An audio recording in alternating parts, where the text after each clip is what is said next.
Yo, what's up, everyone? This is Spec coming at you again. This time outside. Feels so good out here in the southern part of the U.S. Just felt like I come out here and do a follow-up video on the video that I did regarding Sting deciding to re-sign with TNA Wrestling, and some of the opinions that I felt about that at the time. The whole 3-3-11 promo that TNA put up, basically imitating the WWE, that I thought was just absolutely ridiculous, but funny nevertheless.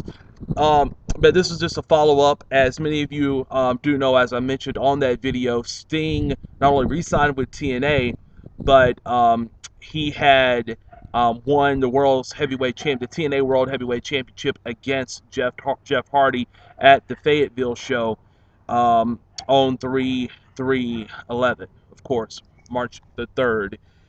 Well, I just finished watching Impact, um, the March 10th edition of Impact, and I was able to see Sting win the championship. I'm not going to go back from the opinions that I had on that originally. I still think it's really meaningless for him to be in TNA at the moment. All the stars were aligned for him to go to the WWE, where he, in my opinion, the last thing that he really had to do in his career. Not that he needs to do it, but it would have been a great send off for the guy. Um, but I called that 3/11 show, and I really didn't care for the show. I didn't think it was really well presented. I liked the opening promo and stuff with Hogan bashing Dixie Carter, but all in all, just it was a weird show. It was great to see TNA live, well, in a bigger arena than the Impact Zone, but it really wasn't a live event, so to speak, on television. It wasn't a live TV event. It was taped, of course. Many people knew what was going to happen. So even though you built the show up, Sting appears. That's already leaked. Of course, it's going to be leaked when it's taped. It really didn't come off to me as a great show. There was a lot of other complicated things, but I'm not going to get into it right now. You guys and gals, go ahead and check that show out if you will. But as for Sting and Jeff Hardy, I thought the match was okay. But once again, where is it going to lead? And on the March 10th edition of Impact, we were able to see what TNA is planning. Although I think this is just a run of amok, something that they plan right on the fly. And to me, is it going to work whatsoever? They've got Sting cutting a promo, basically saying that he loves the fans and everything, and explains why he took his ball home, and didn't want to be involved in the Hogan Bischoff nonsense and blah blah blah, this and that. And I was just saying to myself, my goodness, you go from possibly, although this it's been reported but not necessarily factual, that you could be signing with the WWE in an awesome angle with the Undertaker, all the way to a feud with Immortal, a cluster what with RVD. Like, all right, you didn't believe me, Rob. This is basically what Sting was saying. I mean, what RVD was saying. You didn't believe me, Sting. Um, you know, you didn't have any trust in me. You thought I was a part of the system, but I wasn't. And how can I gain how can you regain my trust and all this other stuff that they had, and with a lot of the promos they were doing backstage with Sting and RVD. And then you had Jeff Hardy is involved. He wants a title show, a rematch. He wasn't prepared. You have Ken Anderson, Mr.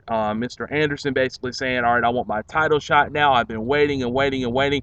In reality, it's only been 2 or 3 weeks that he's really been waiting um, for a rematch, and they really even haven't explained that he had a rematch clause or whatever the hell that is. I think people just TNA and WWE are both bad about that rematch clause crap. But um, just to get you guys and gals in the mindset who didn't watch the show, Sting opened up the show with a promo this past week. Um, Bischoff and Hogan followed. This also followed with Mr. Anderson coming down the ring, and then Jeff Hardy, RVD followed. And to make a long story short, you had a tag team match. Eric Bischoff with the tag team match with Jeff Hardy and Mr. Anderson against RVD and Sting. RVD and Sting eventually won. They showed at the end of the show with the match, Sting does the Scorpion Death Drop against um, Mr. Anderson, and then RVD followed with the 5-star frog splash with Sting, allowing him to go ahead and do that and get the pin, and then just pointing to him like he's the man. Some NWO Wolfpack sign like this. It was, once again, I say, where does it lead? I mean, we don't want to. I'm pretty sure. I'm not sure about you guys and gals out there, but what's so appealing about RVD and Sting tag teaming or in a feud against each other? What's so appealing about Sting and Mr. Anderson feuding against each other? What's so appealing about Sting and Jeff Hardy feuding against each other? Obviously, they're going to try to make this some triple threat or four, corners, single, elimination match or whatever. I don't know. I mean, to me, a fatal four-way.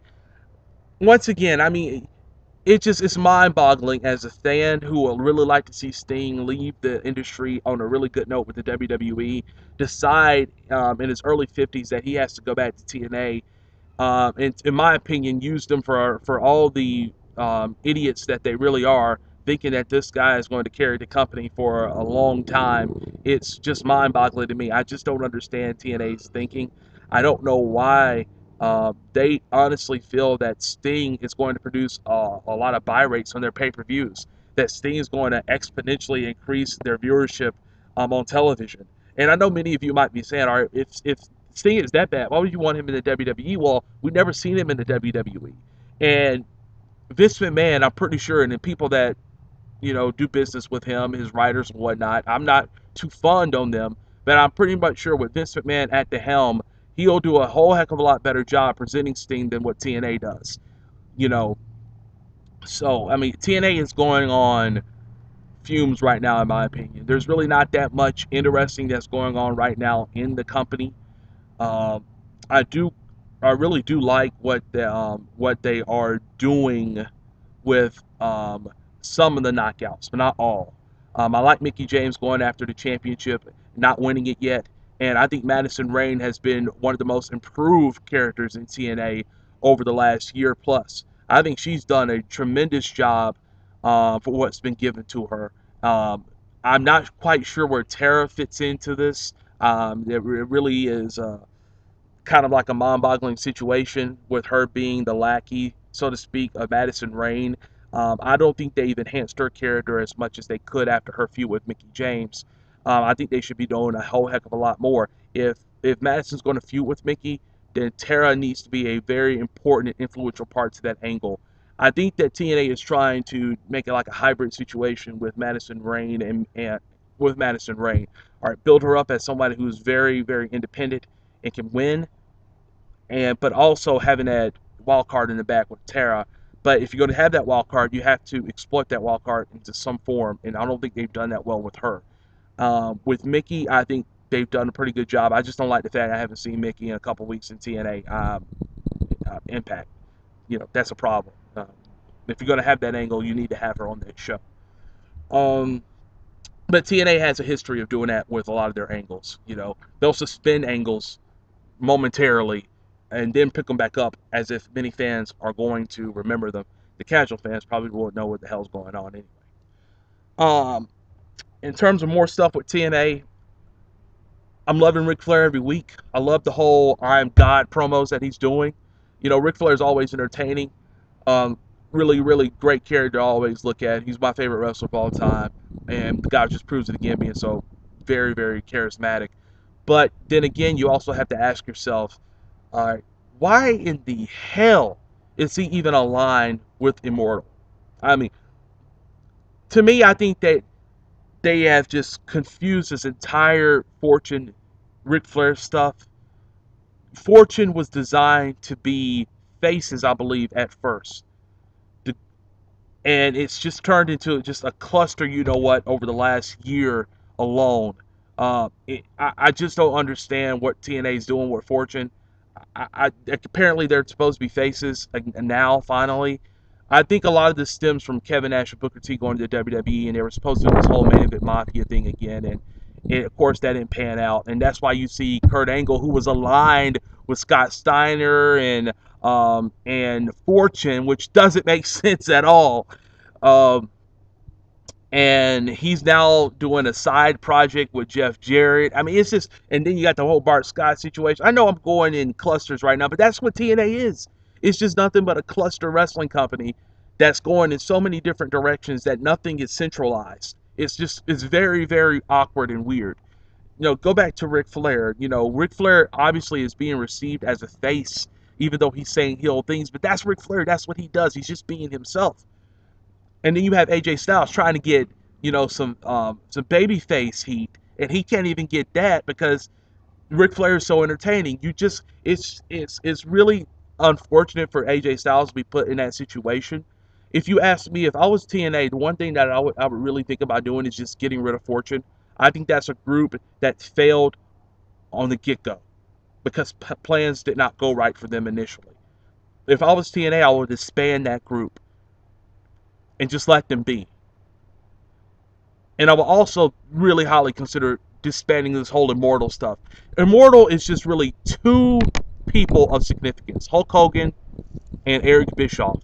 They don't need to be a faction. They don't need to be a group. Just let them to be the abuse of power authority figures that they have shown that they have the capability to be. And on the other hand, just let Ric Flair be Ric Flair and not try to make him something that he's not. Um, Also, I'm really digging Matt Hardy. I never thought I'd be saying that, but Matt Hardy is putting together some really good stuff. He was one of the few people that really stuck out on the last episode with that whole confrontation between AJ Styles and Ric Flair. I think Matt Hardy could do some good things in TNA. The whole system promo that he did was really, really good. As for some more aspects of TNA besides Sting and all the other stuff, um, I know that they're doing some stuff with the beautiful people and the whole Jersey Shore stuff. And once again, that's a cluster again because it started originally as Winter and excuse me, and Angelina Love, and now that has spawned off between the feud between Velvet Sky and Winter, a so-called partnership between Winter and Velvet Sky. In addition, you have the Jersey Shore entering the fray. Velvet has a feud against Sarita. You think that's over, but it's not. Sarita brings her cousin in, and now there's a feud between Winter and Angelina um, and Sarita and her cousin. And then you have the Jersey Shore people, as I mentioned, coming into the fray, um, now feuding with the beautiful people. This is TNA, folks. This is TNA. If that didn't confuse you, then I don't know what will. It's just very confusing. I'm surprised I remember most of this stuff. But we're wrestling fans, right?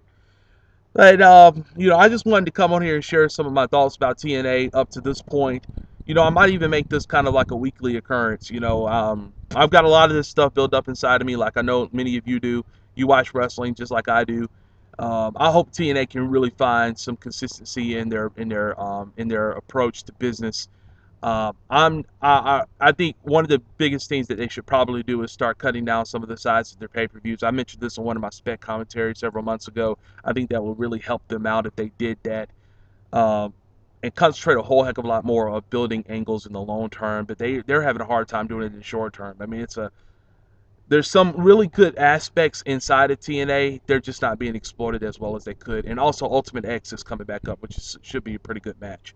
But that's pretty much it for right now. Me talking about TNA Wrestling. Thanks you guys for listening. And check me and a lot of my stuff out on inyourheadonline.com and also here on YouTube on my YouTube page. Peace out, peeps, and I'll see you next time. Later.